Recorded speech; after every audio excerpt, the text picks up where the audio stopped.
Let me ask you something real. Are you tired of running in circles, chasing goals, chasing money, chasing people, trying to grind your way to peace and still feeling empty? You've tried the hustle. You've tried the late nights and early mornings. You've tried the affirmations, the planners, the vision boards, but something's still missing. You know why? Because you're trying to build your life with God on the sidelines. And let me tell you right now, God was never meant to be a part-time consultant in your full-time life. He's not your backup plan. He's not your emergency contact. God is the source, not a resource, period. Today's message is not a cute motivational speech. This is a divine alignment call. This is a spiritual reset. This is about putting God first for real this time so you can stop surviving and finally start thriving in the supernatural flow He designed for you. Welcome to Myron Golden Track. Let's dive in. God is the source, not a resource. Let's get this straight right now. God is not your backup plan. God is not your side hustle.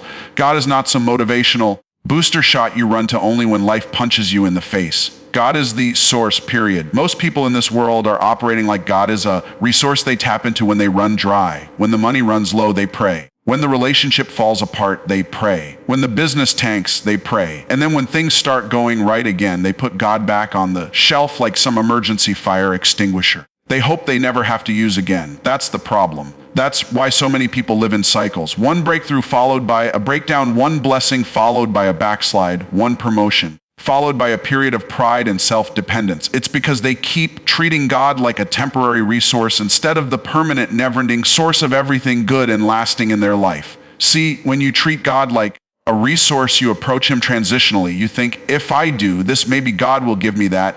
You only pray when you want something. You only fast when you're desperate for a door to open. You only worship when you're hoping to manipulate God into moving faster. That's not relationship. That's spiritual manipulation. God doesn't respond to manipulation. He responds to faith. He responds to alignment. He responds to people who recognize Him as the source of everything they are, everything they have, and everything they will ever become. God said in His word, James 1:17, every good and perfect gift comes from above, coming down from the Father of heavenly lights, who does not change like shifting shadows. Did you catch that? Every good thing comes from Him. Your breath, that's God. Your ability to work, that's God. Your creative ideas, that's God. So when you put God in the right position as your source, you stop stressing over resources. You stop chasing things that are temporary. You stop putting your hope in a job, a client, a paycheck, a deal, a human connection, or even your own talents. When God is the source, you operate from a position of peace. You understand that clients may come and go, but your source doesn't change. Money may fluctuate, but your source doesn't change. People may disappoint you, but your source doesn't change. Here's the truth. When you misplace the source, you misplace your security. When you think your job is the source, you panic when layoffs happen. When you think your business is the source, you crumble when sales dip. When you think people are your source, you compromise your integrity to keep them around. But when God is your source, you stand firm even when the ground around you shakes. You stop operating in fear. You start operating in faith. You stop reacting to circumstances. You start responding to God's promises. And hear me, your source doesn't run dry. Your source isn't limited by inflation, by government policy, by market trends, or by people's opinions. God is limitless. His provision is endless. His power is unstoppable. His favor is unexplainable. So stop praying like God is broke. Stop making small requests like He's on a budget. Stop shrinking your dreams to fit your current situation. Start praying like you're connected to the source of all creation, because you are. When you see God as the source, your prayer life changes. Your mindset shifts. Your work ethic becomes more aligned with purpose rather than pressure. You'll start giving more because you're not afraid of lack. You'll start dreaming bigger because you know you're backed by heaven. Let me ask you, where is your trust? Who's your source? Because if it's anything other than God, you're setting yourself up for disappointment. Businesses can fail, economies can collapse, people can walk away, but God remains. Seek first the kingdom, not success. We live in a success-obsessed culture. Everybody's chasing the next big thing. Everybody wants the six-figure income, the luxury car, the million-dollar home, the viral social media following, the public recognition, the brand deals, the blue check mark, the applause of strangers. And listen, I'm not here to tell you success is bad, but I'm here to tell you that seeking success as your first pursuit is out of order. It's backwards, it's broken. It's why people climb to the top of their mountain only to realize the mountain was empty. Jesus said in Matthew 6:33, but seek first the kingdom of God and His righteousness, and all these things will be added unto you. Notice the order. Seek first the kingdom, not second, not after your business blows up, not after you get your degree, not after you finally feel ready. First, that means God's agenda comes before yours. His will come before your personal preferences. His standards come before your excuses. His word comes before popular opinion. See, too many people want the benefits of the kingdom without living by the principles of the kingdom. They want God to bless their business, but they won't run their business with integrity.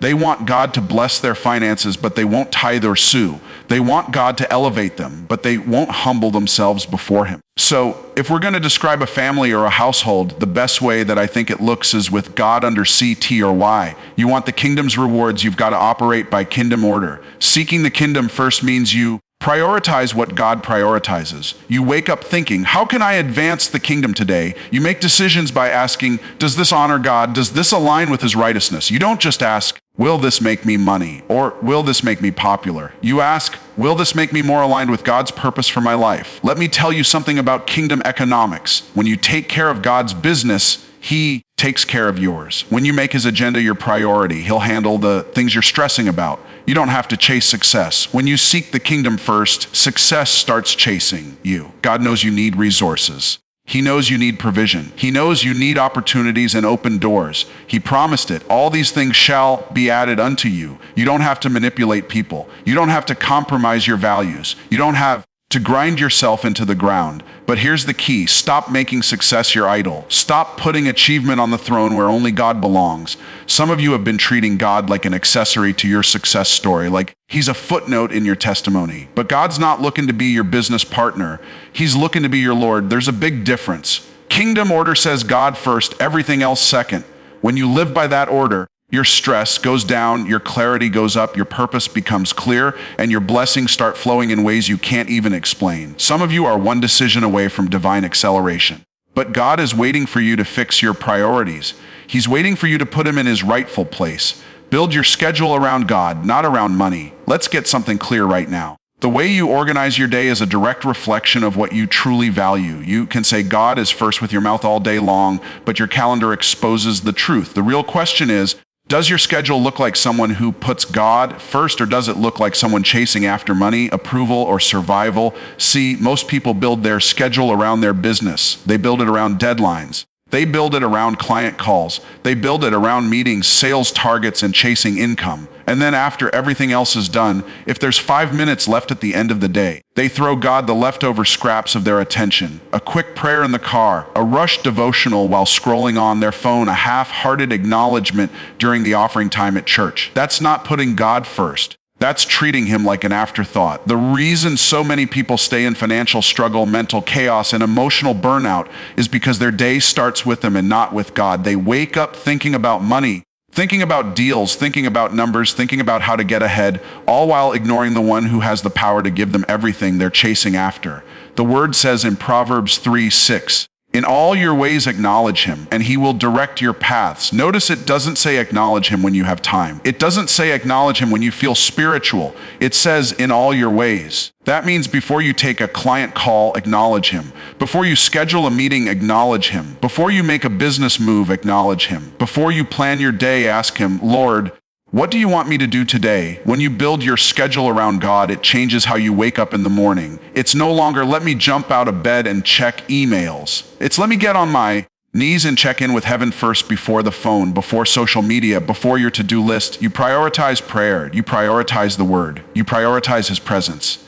You start your day by feeding your spirit before you feed your ambition. You position your heart in alignment with God's will before you position your hands to work on your business. That's how you set yourself up for supernatural productivity. When you put God first in your schedule, you'll notice something crazy happens. You get more done in less time. You stop grinding out of anxiety and start flowing out of divine instruction. God begins to give you ideas that save you hours of wasted effort. He shows you what to focus on. He shows you who to call. He shows you what project to let go of. You're no longer just busy. You're effective. Some of you are exhausted because you're working on things God never told you to work on. You're spending hours building strategies God never called you to build. You're saying yes to clients He never sent. You're chasing money that was never meant for you. Why?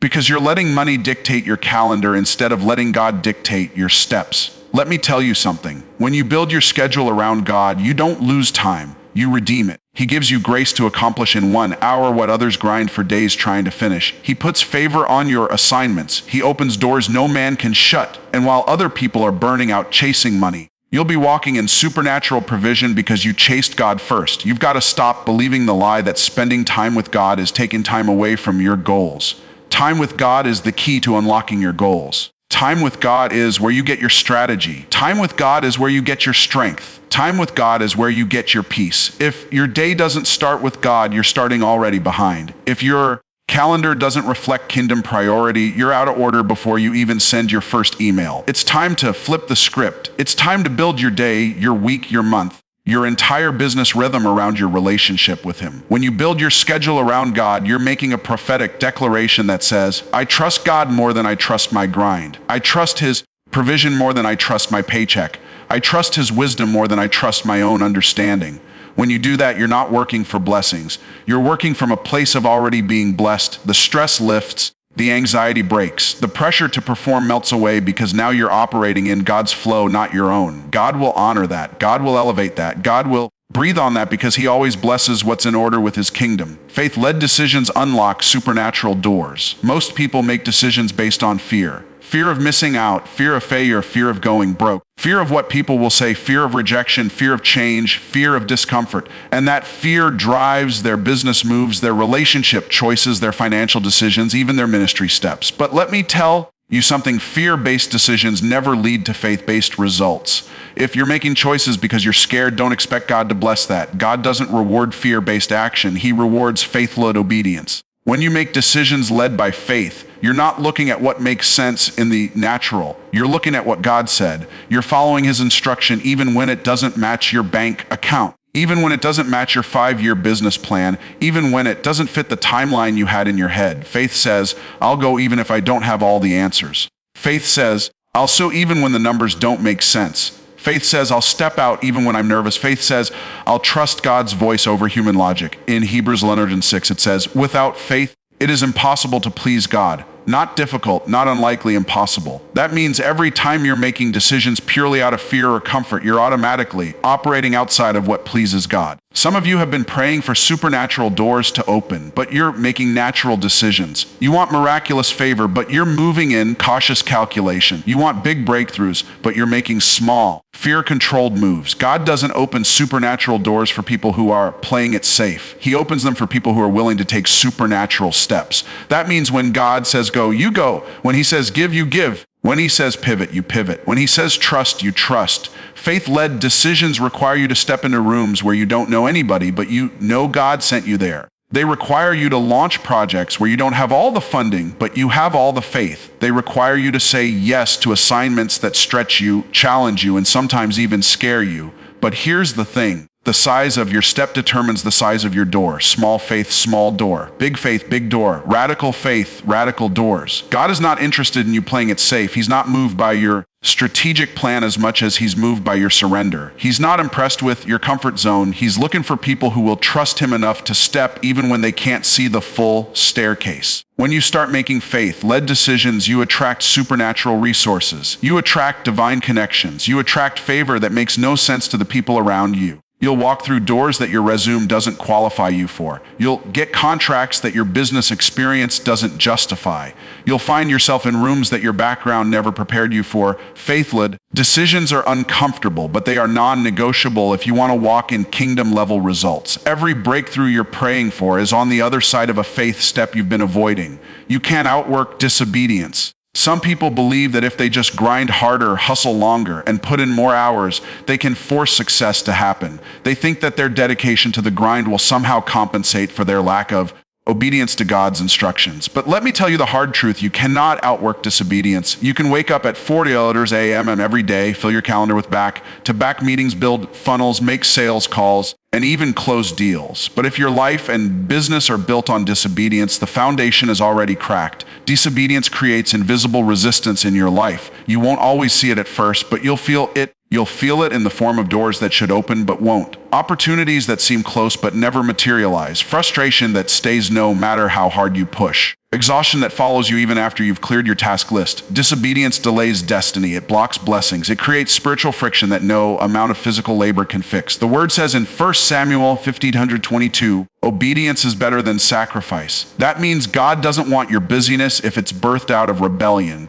He doesn't want your sacrifice of time and energy if you're ignoring the specific thing he told you to do. Some of you are praying for breakthrough, but God is waiting on your obedience. You're asking for increase, but you haven't even done the last thing God told you to do. You're asking for clarity, but you've ignored the last set of instructions he already gave you. You think more hours will fix it. You think more strategy will fix it. You think more networking will fix it, but none of that will override disobedience. Delayed obedience is still disobedience. Partial obedience is still disobedience. Doing what's convenient instead of what's commanded is still disobedient. Let me give it to you straight. You can't sow disobedience and expect to reap favor. You can't ignore God's voice all week and expect him to show up like a genie when you need him on Friday. You can't build your business on self-will and expect it to produce kingdom fruit. Obedience unlocks what hustle can't. There's a level of favor, a level of acceleration, and a level of supernatural provision that only flows on the other side of obedience. God doesn't bless talent over obedience. He doesn't bless effort over alignment. He blesses what's in order with his will. Some of you have been asking God why things aren't moving, why doors aren't opening, why the money isn't flowing like it should. And God is saying, I'm not obligated to bless disobedience. You're trying to build momentum while ignoring his mandates. You're trying to build platforms while ignoring your prayer closet. You're trying to chase opportunities while ignoring the conviction that's been in your spirit for months. Obedience is not just about big dramatic moments. Sometimes it's small, quiet decisions. Forgiving someone you've been holding a grudge against. Closing a business deal you know God told you not to take. Walking away from a relationship he told you to leave. Saying yes to an assignment that scares you. Obedience often won't make sense to your flesh. It won't always look profitable on paper. It may even make you look foolish to people who are operating by worldly logic. But obedience positions you for provision that the world can't explain. God doesn't want your hustle if your heart isn't aligned. He doesn't need your long hours if you're building something he never told you to build. He's not impressed by your grind if it's driven by pride or fear instead of faith. Your breakthrough is not buried under more work. It's buried under your disobedience. The fastest way to accelerate is to surrender. The fastest way to move forward is to go back and do the last thing God told you to do. When you align your actions with God's instructions, doors will open that no amount of hustle could force open. Resources will flow that your own grind could never produce. Favor will find you that your network could never create. Surrender invites multiplication. There's a kingdom principle that flips the world's logic upside down.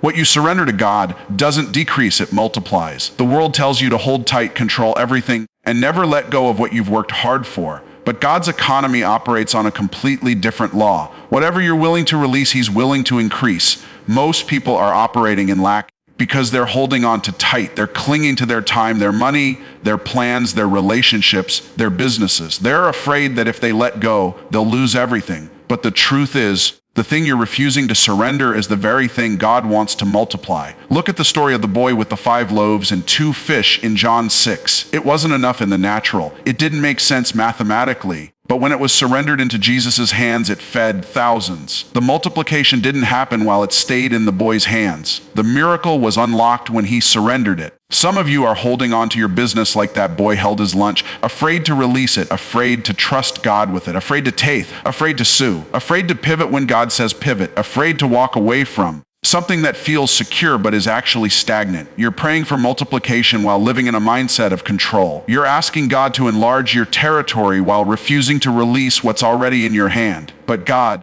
doesn't multiply control, he multiplies surrender. When you surrender your time, God multiplies your productivity. When you surrender your resources, God multiplies your provision. When you surrender your plans, God multiplies your impact. When you surrender your heart, God multiplies your peace and joy. This is not about loss. This is about positioning yourself for supernatural increase. But here's the thing. Surrender will always feel risky to your flesh. Your logical mind will scream, this doesn't make sense. Your emotions will fight back. Your fear will kick in. But faith moves forward even when feelings say no. Multiplication is always on the other side of surrender. Abraham didn't see the ram in the bush until he surrendered Isaac on the altar. Peter didn't walk on water until he surrendered his fear and stepped out of the boat. The woman with the oil didn't see it multiply until she started pouring it out. God is looking for people who will trust him enough to let go, to lay their businesses on the altar, to lay their finances on the altar, to lay their plans, their strategies, their timelines, and their goals on the altar. Because only what's on the altar is eligible for fire and multiplication. Surrender doesn't mean stop working. It doesn't mean sit back.